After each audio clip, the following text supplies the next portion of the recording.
So here's how we can reset the iPad home screen. So let me show you how it works.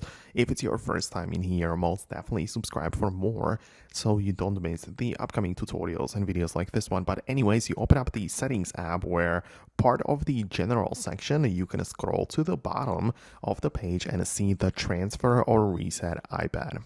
So this is kind of important. Like at the bottom, you have the completely erasing button, like erase all iPad and content.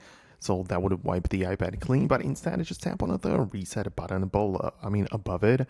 And there are so many different things which you can reset. And one of them is the home screen layout. And that is the thing we need to tap on because this resets the way the home screen used to look when you just open up the iPad for the first time, right? So you'll see like the basic layout of the apps.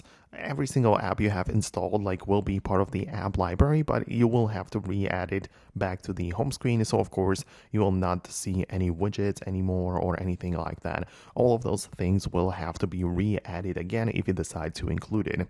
But that is how it would work. That's essentially what you can do. What you could also reset is the all settings if you really wanted to start fresh, but that doesn't really apply only to the home screen or like widgets, but literally to all other settings. So yeah, just do whatever you need, but that is the place to find it. I really hope I can help you out.